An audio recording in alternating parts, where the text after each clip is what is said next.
Do you know what time it is? It's supernatural story time. And if you're easily scared, and even if you're not, there's only one thing left to do. Just turn off the lights, because these are stories that you listen to only in the dark. Don't Go in the Woods, Volume 2, Story 1. It was July 1998. My friend Jessie and I went on a hiking trip at Rattlesnake Ridge to collect rocks for Jessie's geology class at Seattle University. We reached the gravel parking lot around 1 p.m. At the beginning of the trailhead, there is a lake that is very active with waterfowl and occasional birds of prey. Normally, this trailhead is semi-popular, and we noticed there were only 3 other cars in the lot at the time. Looking back now, I can say that this particular day was odd in that we noticed no animal or bird activity, which normally is abundant around the lake at the trailhead. Everything was strangely quiet, and an ominous feeling seemed to loom everywhere. In fact, normally both Jessie and myself are quite talkative when we hike, and even we said very little to one another. Both of us had packed lunch in our backpacks, along with our usual flashlights, waterproof matches, extra batteries, 2 walkie-talkies, 1 cell phone, and 1 first aid kit. I was armed with my knife that is attached to my rucksack on the shoulder strap, as well as an H&K millimeter pistol, which I keep in my fanny pack. We started our hike on the regular trailhead until we reached the opposite side of the lake. At this point, we exited the regular trail and began ascending up the mountain, moving diagonally towards the rock face of the mountain ridge. After approximately 20 minutes, we came upon a small creek that flowed downhill toward the lake. We decided to follow the streak upward as it seemed to be going in the direction of our destination. We followed the stream for approximately another 15 minutes until we ran across an animal trail that also was going in the direction we were heading.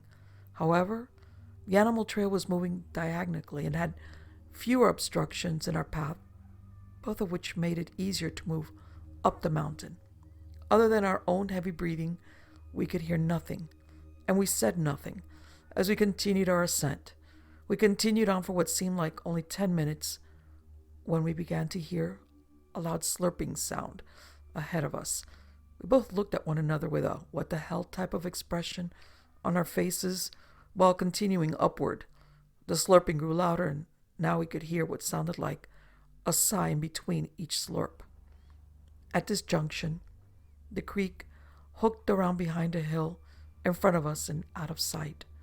Our trail would intersect with the creek once again just over this hill. At this time in the hike, Jessie was ahead of me by approximately 8 to 10 feet. Suddenly, as we came over this hill, Jessie froze in his steps, and I came up behind him, alerted by his actions. As I approached him from his 6, I looked over his shoulder and also saw what he was looking at. In front of us and only 20 feet from our position, I saw what at first I thought was a huge bear drinking from the creek. As my brain tried to categorize the animal I was looking at, I suddenly realized that directly underneath its glutes were a pair of huge feet. Not hooves or paws, but actual feet, each having 5 toes. The feet were a dusty gray color with the same texture of the bottom of a dog's paw. As it knelt down, the glutes were as large as a Clydesdale's. With the exception of the sole of its feet, this creature was covered in 4 to 5 inches in length, dark brown, almost black hair. Its hair on its butt was all matted, and it looked like he had sat in a wet cow pie. Under his butt, I could clearly see testicles, and I knew it was a male. We stood there frozen with fear. I could now feel my legs, and my skin crawled from the adrenaline running through my body. I remembered my mouth going dry and feeling numb all over my mouth and face. The smell of this animal was indescribable.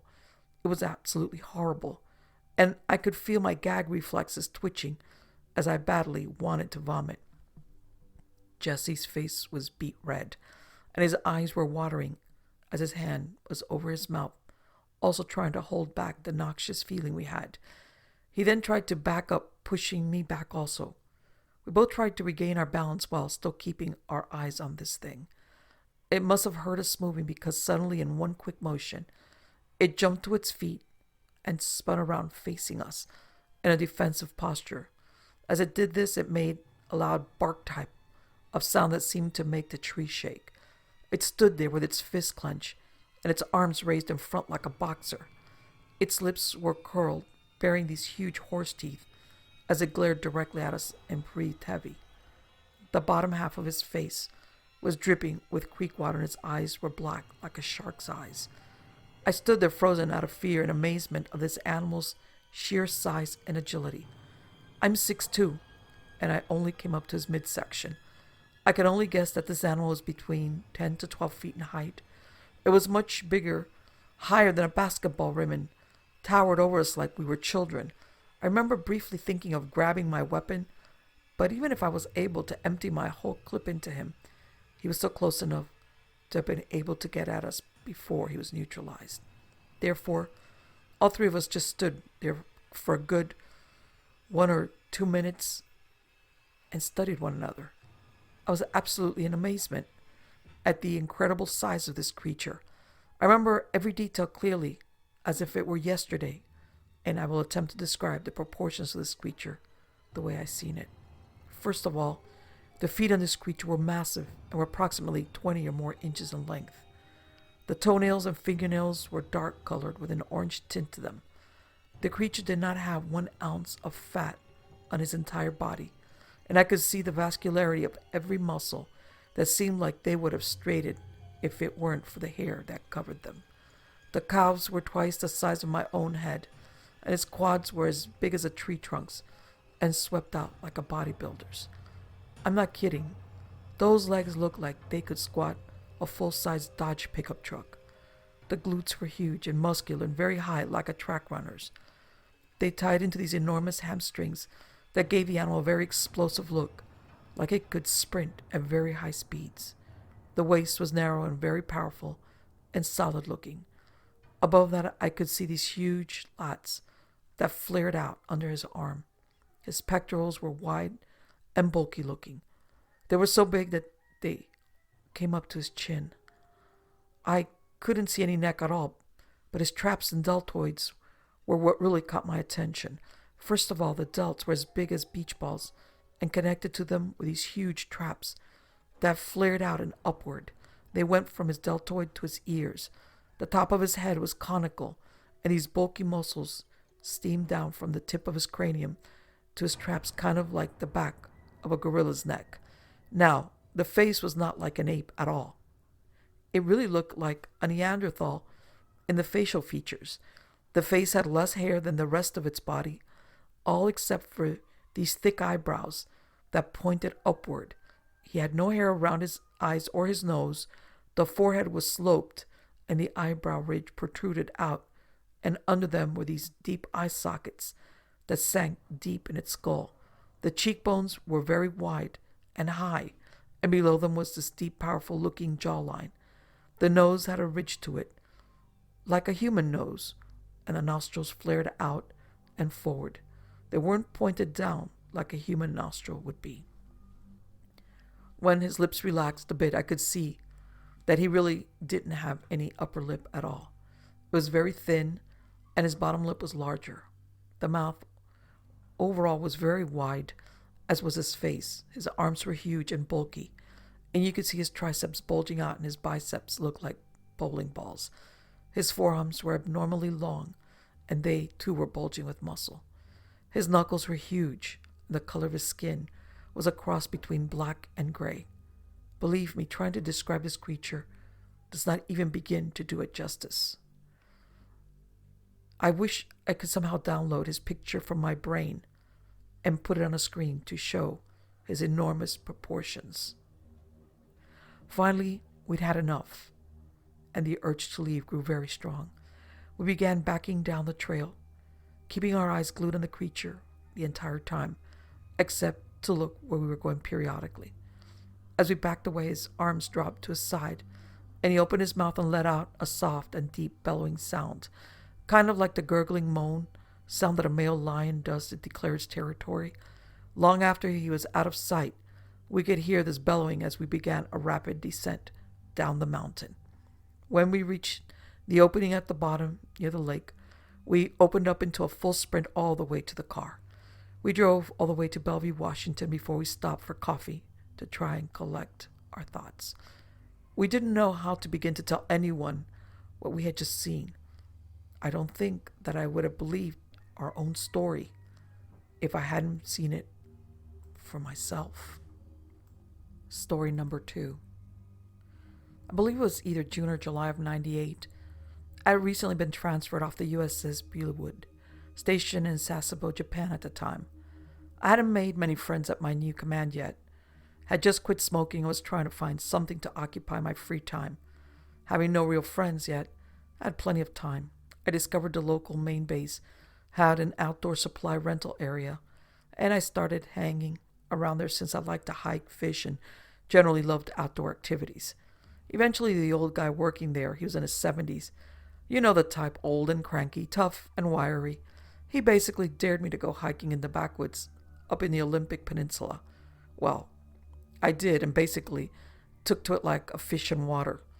I started hiking all the trails, starting north and working my way down south.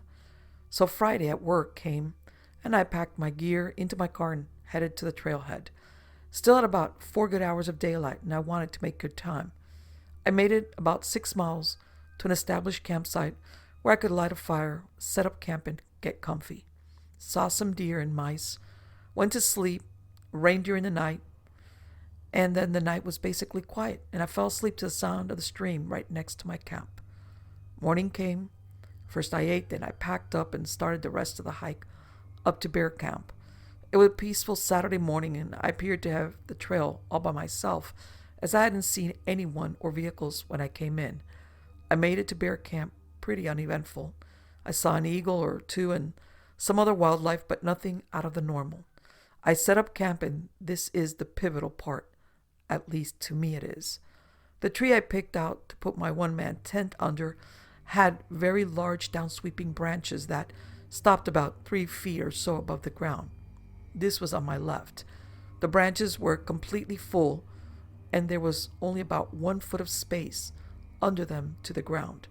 Needless to say, you wouldn't expect something like a bear or larger to get through that without notifying you. On my immediate right was a huge root that was approximately 2 feet vertical and tapered out, nearly 25 feet down to the ground. I think the root was about 8, maybe 9 inches wide and tapered smaller the closer it got to the ground. There was a bear line about 35 or 40 feet in front of my tent. It was about 15 feet off the ground. By the way, bear camp is roughly 12 miles in from the trailhead and is above the fire line in elevation. A pretty secluded is what I mean, and I still hadn't run into anyone. I was all alone. I set up camp, cooked dinner, put all my trash and food on the bear line, and got in my sleeping bag. About 30 minutes or so, I heard what I assumed were deer trying to get to my food. They eventually gave up and left. I drifted off to sleep. I'd guess about 2 hours later, I was awoken by what sounded like an extremely large animal. It walked around the campsite about 3 or 4 times. I say this because it really freaked me out, and I wasn't paying attention very hard. Whatever this was, when it walked by the branches on my left, stopped and made like a double grunt type sound, facing in front of me up to the prairie. There was a response about 5, maybe 10 seconds later of that same sounding grunt, but only one this time that came from that direction, maybe 250 feet or so away. Then there was absolute silence, which lasted about 10 minutes. I was totally freaked out and had my huge Swiss Army knife open and held in my hand in case whatever it was decided to mess with my tent and me. Eventually, I started noticing bug noises and realized that whatever that was had left the area. I stayed awake the remainder of that night, packed up my crap, and left without even eating. I never really believed in Bigfoot, but I wonder if what paid me a visit that night was one of them. Story number 3. This happened roughly around 1995 or so. Now, this guy wasn't a researcher, just a snowmobiler. The guy's name was Garcia, and he lived in Oregon, an area near Portland. Seems he and some of his buddies were up in the Gifford Pinchot National Forest doing what snowmobilers do. Playing chase, trying to ditch or lose your chasers. Garcia was way out in front of his pursuers, trying to lose them.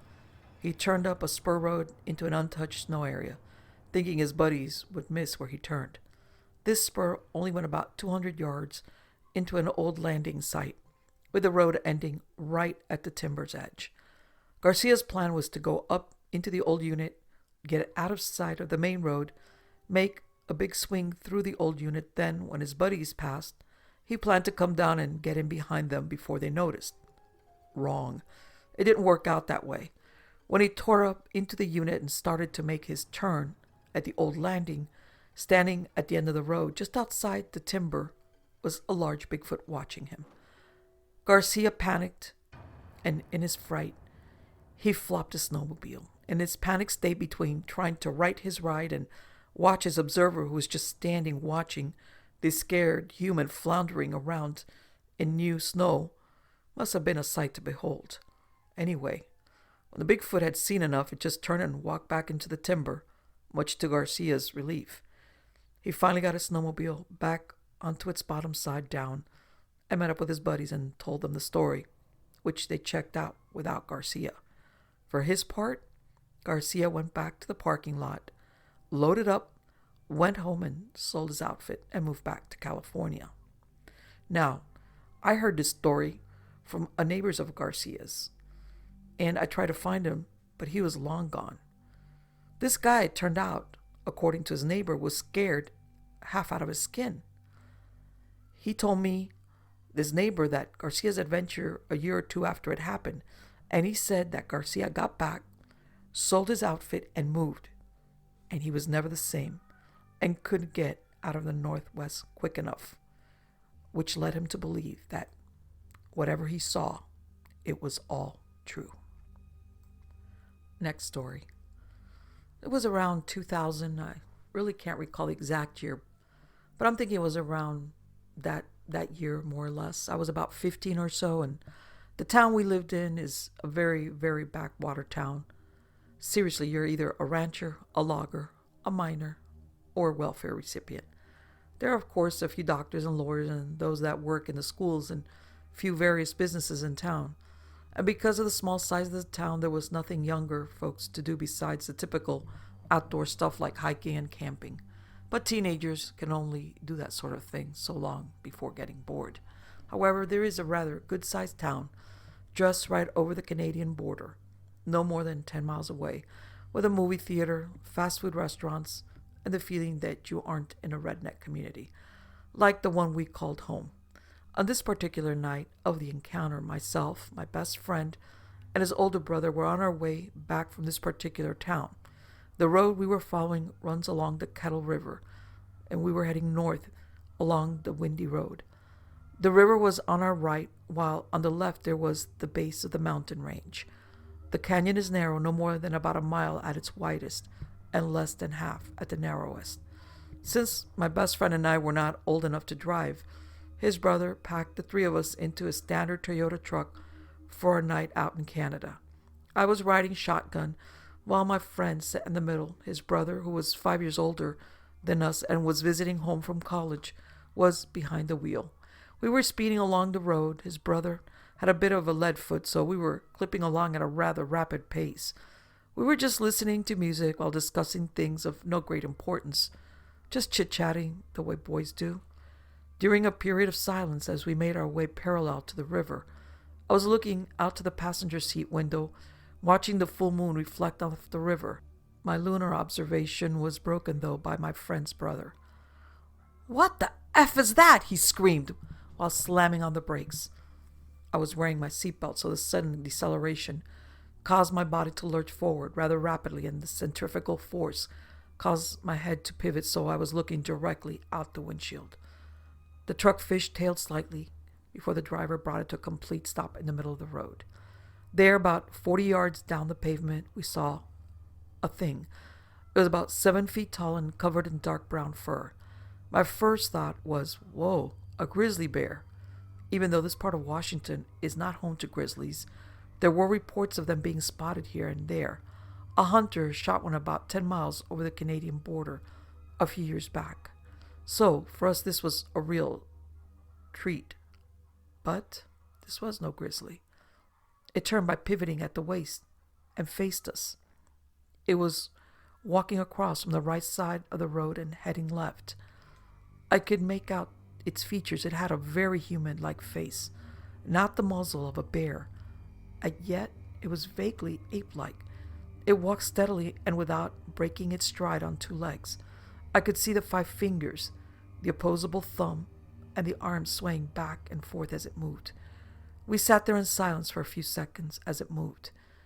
It finally reached the left side of the road and picked up its pace as it neared the base of the mountain and began jogging up the incline. Our driver gunned the engine and we darted towards it. There was about 30 feet of clearing before the tree thicket, and this creature made it across the gap and up the hill in what seemed like 2 seconds.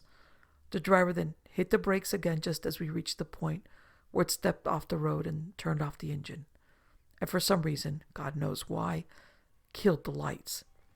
It was summer, so the windows were rolled down and we could hear it running. Not too stealthily through the woods away from us. We could hear what sounded like panting and grunting, like the way a large animal would do with exertion. We sat there listening in silence until the noise just stopped completely. Whatever it was must have known we were listening for it and became still. "Smell that?"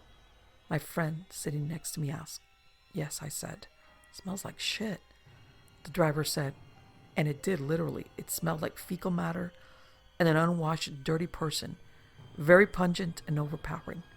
"Dude, let's get out of here." I remember saying I was beginning to get paranoid and envisioned being ripped out of the car by some hairy beast. After about another minute of sitting, the driver relented and started the engine and we drove off. When we got back to their parents' house, we related the story. None of them believed us, of course.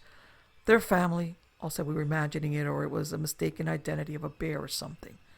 That valley they lived in had many strange occurrences that were reported. I was staying at the same friend's house one night when the 2 of us and his dad witnessed a UFO in the sky. And many people say there is a correlation between both Bigfoot and UFOs. However, the UFO phenomenon we saw happened about 2 years later, so we didn't think the 2 events were really related. To this day, the 3 of us still tell the story, and whenever we get together for drinks, we discuss it and always clink our glasses together for our first beverage and say to Bigfoot. We told several people at school about it the following Monday, including teachers and students. Some believed us, having stories of their own, while most didn't. Well, in a nutshell, that's my story. But I do have another, and it gives me the creeps. Listen up. Like I said earlier, there isn't a whole lot of employment opportunity for high school kids in the area I grew up in.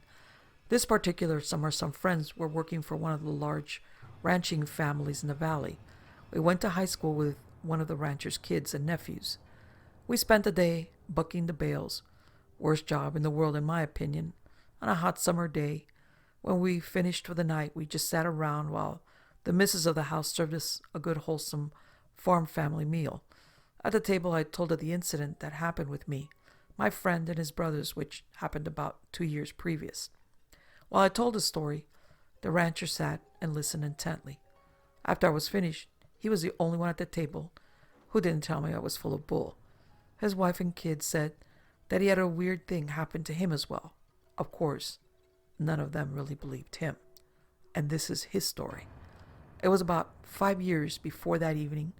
We were all gathered for dinner, and one of his cattle got killed by a cougar the night before, and he wanted to dispose of the corpse, hoping it would leave the area. He had a special place about a mile or 2 up a windy mountain road where he buried the bodies of slain animals, not wanting them to close to his home and attracting other scavengers and predators. The carcass was rather large cow and was only partially eaten. He had to carry it up the winding road with his tractor.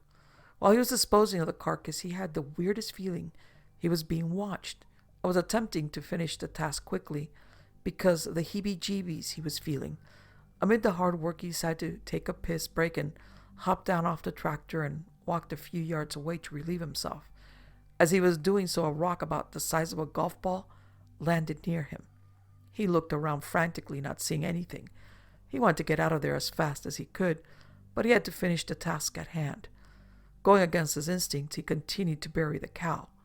When he was finished, he swung the tractor around to head home again, and a rock was thrown at him, this one actually hitting him in the shoulder and then the neck. He looked over from where the rocks were coming from, and he saw what he first thought was a man dressed in a heavy coat. He was about to yell at him and ask why he was on his ranch and why the hell he thought it was okay to throw rocks at him, and that he's lucky he didn't get shot. He had a .30-30 Winchester with him. But on further scrutiny, he noticed it was not a man at all. His description was dead on to the one I gave earlier, except that he said the fur was more red than brown.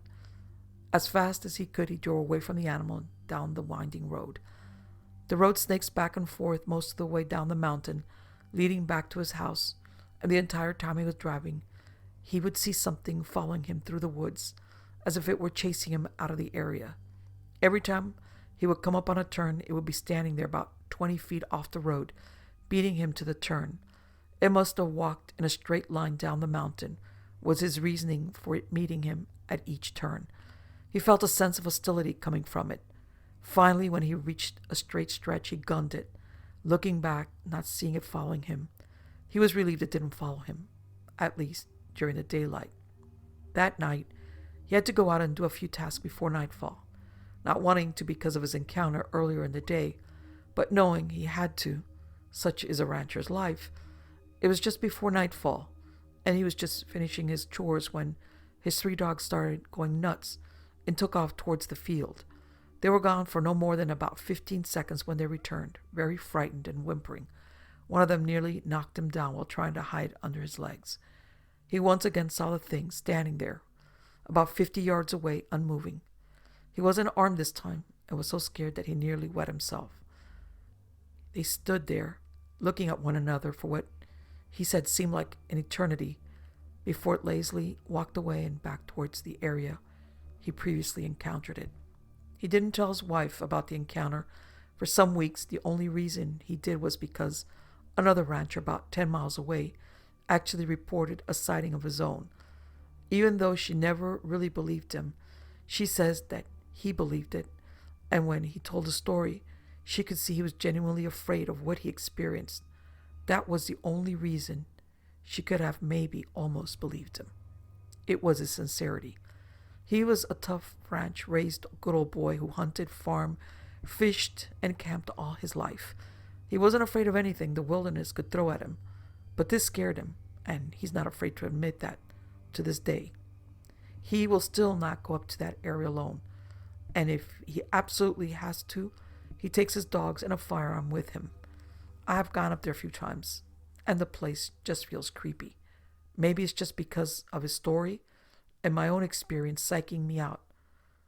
Or maybe something is really there still. Who knows? Next story. I used to own a bait and tackle store on the Kalama River in Kalama, Washington. I guess I would have to say that there was some strange things happening to several of my customers who would fish directly upstream from my store at a hole known as the beginner's hole. For instance, one of my customers, Steve, and his girlfriend Tasha arrived on the river a couple of hours before daylight and decided to get some rest in their car before the usual crowd arrived. They laid their seats back and turned up the radio, and all of a sudden, something hit the driver's side window with enough force to almost break the glass. Steve later told me that he thought it must have been a rock of considerable size, as it shook the whole car. He immediately started the car and turned on his lights, only to find nobody could be seen in the large parking area, and his girlfriend was so shook up by it that she made him leave and spend the rest of the night parked under the lights of my store. I guess I really didn't think much of it until approximately a week or so later, because at about 9:30 p.m., after just locking up for the night and being startled by someone frantically pounding on my store door, only to open and find a very scared fisherman who claimed to have seen a Bigfoot within a block of my store, just standing in the riverbank, looking at him walk by on the road, about 75 feet away. It was late May or early June, maybe the year was 2001, so it had just gotten dark. I can't remember ever seeing a grown man so afraid of a wild animal in my life as Jason was at that moment. He just kept saying that he witnessed Bigfoot and to stay inside for fear it was going to get us. I grabbed a flashlight and tried to talk him into showing me where he had seen it, but he refused to go outside, insisting I was crazy because he said it must have been at least 7 feet tall. A week or so later, I went up to Beginner's Hole about 10:30 p.m. with my beer distributor Travis to do some glow balling for summer run steelhead, as I had for many years in the past when it started to get warmer and the fish seemed to get more active. We pulled into the parking area and I ran over to the bank so I could get the first class because it was usually payday and Travis stood in front of the headlight, still rigging his pole. I'd taken several casts with no luck when I noticed the fish downriver in the deep hole were jumping like I had never seen before. I climbed up the bank as Travis was just finishing and told him to come on. We were going to walk down and see what was going on. As we arrived at the hole about 200 yards downstream, we quickly climbed down the bank and began casting. Travis was located 50 feet below me, behind a large bush, when I heard a loud splash from his direction. Thinking he must have fallen in, I yelled to see if he was all right. When to my surprise, we were face to face and he was yelling for me to run in a very panicked voice. I wasted no time following him up the bank because it must have been something pretty serious to scare Travis, as he stands 6 feet tall and weighs over 220 pounds. As we climbed in the car, he was yelling something about a giant ape-like figure that had porpoised, went under, and then came back out of the water and jumped. Whatever it was, it must have been very large, judging by the sound that I had heard, and seeing that Travis was very wet from the splash that it had made. I guess that's when I started believing that maybe Bigfoot was real. Being very knowledgeable of the river and the fish runs, I came to the conclusion that, combined with the fact that for the last few years the woods have been closed to public entry 90% of the season, and that the summer run steelhead were being let go out of the lowered hatchery, and almost all of them stopping at Beginner's Hole because that's where they had been released, that maybe it had come down from upriver looking for food and quite possibly had found a steelhead paradise. It took several days before I or Travis had found the nerve to venture back up there, but the thought of those fish made us finally give in to our fear. What a mistake. Arriving at the hole, I, as usual, ran over the bank to get the first cast, and Travis, as usual, stood rigging his pole in the headlights. As I started to cast, I felt very uneasy and continued looking up and down the river, trying to see in the nighttime darkness, when directly across the river from me, I heard a baseball-sized rock hit the water a few feet from the far bank. I strained my eyes to see what had thrown it, thinking that after telling several of my customers of the earlier incident that maybe someone was playing a trick or something, that's when I heard it. A low, deep, moan-like sound that turned into a high-pitched scream. I've been in the woods enough to know that there is no animal that could possibly make that noise that I had just heard, and it surely wasn't a customer. As I screamed for Travis, I felt reassured to see him already coming over the bank asking what the hell had made that noise. He couldn't even finish his sentence before that sound let loose again. It seemed to be on the opposite shore and running directly away from us, at a speed I had never seen an animal run at before. It almost seemed like a bird. It was going so fast through the trees, directly away from us up the hill. It had seemed like seconds before it reached the top of the hill, maybe an eighth of a mile away, and remained there for several minutes, making a noise that had every hair on your entire body standing at perfect attention. Then, as quickly as it had started, it stopped, and we found ourselves climbing in the car, speeding for the safety of my store, where we sat up all night, going over and over what we had just heard. It wasn't until a couple of weeks later that I was forced into going back there because I am a licensed fishing guide and the only one who does nighttime drift boat trips down the river. Seeing that I had two paying customers, one a young man in his late 20s from Iowa, and the other a regular customer who also owns a house in the river, I felt obligated to do my best to get them fish, and as scary as it may seem, I knew that Beginner's was the spot. I launched the boat directly into Beginner's Hole about 10:30 p.m.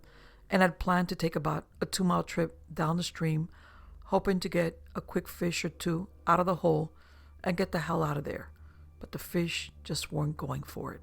Every time I suggested that we head on down, I was cut off by the local homeowner, telling me that we were in the hot spot and he wanted to try it longer and to quit being a baby, that there was no such thing as Bigfoot. He, too, had heard the rumors going around about what I had seen. As he teased me, it got the Iowa guy asking all the kinds of questions because that was the first he had heard of the monster that lived at Beginner's. I tried to avoid the whole thing as best I could, but he wasn't about to leave it alone and talk me into telling my story. I was almost finished reciting the month's events when something happened that I will never in all of my life forget. All of a sudden, the pole that I was holding almost got ripped from my hands, and I yelled, "Fish on!" Or so I thought. It took but seconds to realize that something was not right by the way it was pulling. It felt like I had hooked into a bale of hay that had floated by in the heavy current, but yet you could tell that it was alive. The Iowa guy was screaming for me to give him the rod because that was to be his first steelhead ever, and he took the rod from my hands. As I stood there in my drift boat, watching the line slowly peel off the reel, I couldn't help but feel confused about what could possibly be attached to the other end when it stood up in the middle of the river, 30 feet below my boat, and seemed, by the glowing corkies and sand shrimp, to be hooked in the left shoulder, and not at all comfortable with the whole situation, nor were either the two gentlemen in the front of my boat. The Iowa guy was shouting something about it being a dead body, and I can't recall the local man saying anything at all.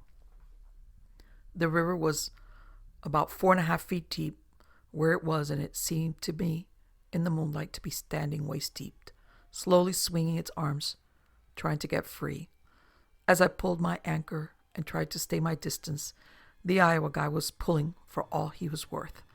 I was using 30-pound line, and there wasn't much chance of it breaking. Maybe 3 minutes passed, or so it seemed like, before it finally freed itself and dove underwater, never to be seen again. Just a wake of water heading downstream into the deep hole, and as far as I could tell, never coming up for breath, in at least 100 yards till it rounded the bend and out of sight. To this day, I have not fished Beginner's Hole again, and I am no longer a guide. I mainly stay at home and work on computers. What happened to me on the Kalama River will stay with me for the rest of my life, and I'm sure that all of this sounds pretty strange, but I will tell anyone who wants to know the names of every person involved and will gladly take them to that place and show them. I'm almost certain that if someone was to spend next spring and summer at Beginner's Hole on the Kalama River between the hours of 10 p.m. and 4 a.m., it will quite possibly change the way they view Bigfoot for the rest of their life.